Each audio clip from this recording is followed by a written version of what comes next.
Hello everyone, it's Captain Sensible here. So, like Mr. Smelly, I do share an interest in watches, and he's invited me in to do a quick review of one of the ones that I've got here before he does his own little watch review.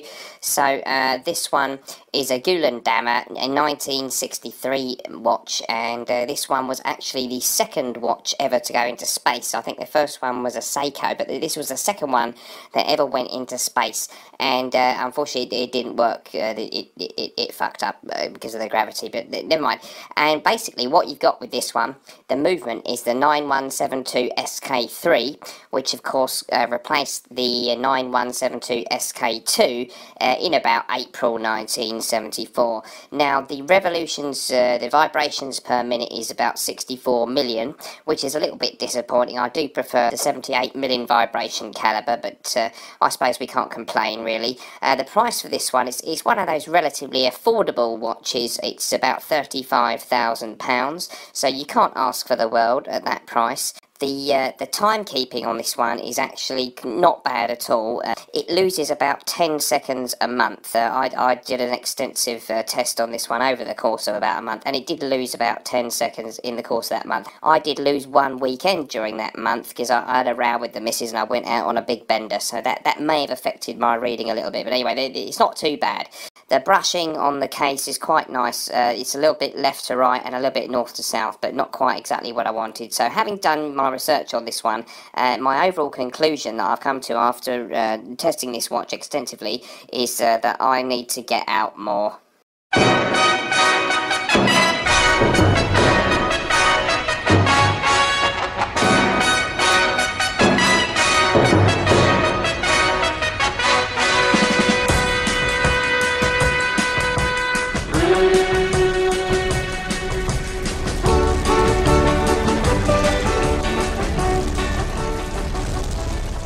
Hi everyone, so something a little bit different today. We're going to be having a look at a watch. I will do a watch and a fragrance pairing suggestion at the end though. So I was thinking the other day, I've got 100 odd fragrances and my watch was just one that I'd given no thought to. It was a second-hand one from a charity shop, a quartz watch by Seconda. It looked okay, but it wasn't very anything good at all. So that didn't seem a good balance. You got all these fragrances, maybe put a bit more thought into other accessories and things like that. So I went for this one that we're going to be talking about as a second-hand one on eBay. Didn't cost a lot of money, and of course, you know, it's nothing special for a watch connoisseur, but at least it's an automatic watch. So here's my little review of it. So this is a Timex watch from 1973. It's an automatic watch, a mechanical watch. That means it runs by automatic or mechanical clockwork mechanisms rather than a quartz battery driving things along, which they came along later in the watchmaking game. So this is the old school proper way of making watches, albeit not a very expensive or fancy one.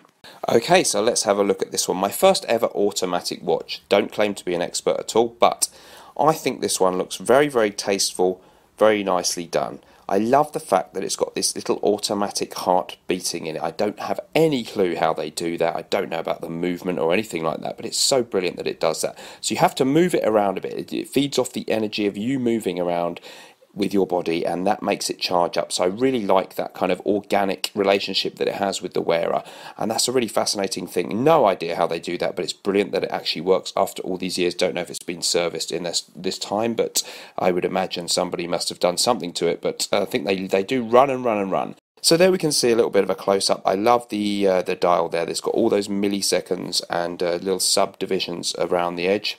And I love the minute markers there. The gold and black combination, just I think it looks really classy, understated and elegant. It says it's water resistant. I wouldn't trust that, so I don't think I would even wash up with this one. But maybe there's a little bit of something in there that would protect it from the odd drop of water, but I wouldn't trust that too much. So Timex, of course, a company that goes back many, many years to the late 19th century.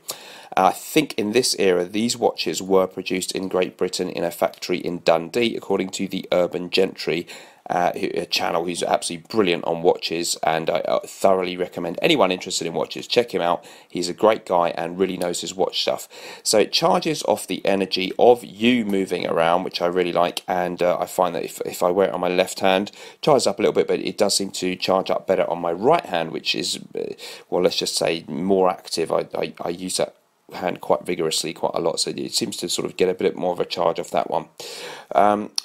You've got the date there. That's nice. It gives you the date. Very clever. All kinds of clever things going on inside the watch. It's understated, isn't it? The rose gold, almost a rose gold kind of colour. It changes depending what light you're looking at it in, and it's just, I think the millimetre size on this one is around about 37 millimetres, which is a classic dress watch style. Some of the ones nowadays up to kind of 40, 41, 42 millimetres, a little bit big, a little bit blingy in your face. I like the understated elegance of this one.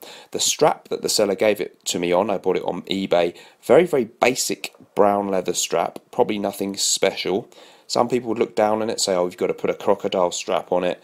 People put NATO straps on it. That's these kind of militaristic looking straps.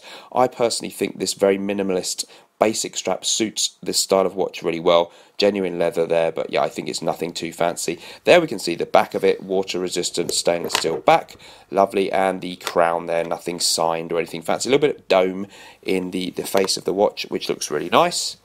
Just classy, elegant, subtle, sophisticated, and a great all-rounder, and a great place to start for me in my journey of hopefully discovering some nice mechanical watches. I love the fact that they're working in there. That little heartbeat has been ticking since before I was born, on and off, and I rather like that. Now, let's pair it with a fragrance. I was going to pair it with a 70s fragrance, but I thought, no, it's understated. The best fragrance I would wear this with would be Monsieur de Givenchy from 1959, a classic citrus aromatic fragrance, often compared to Chanel's Pour Monsieur, but it has its own characteristics.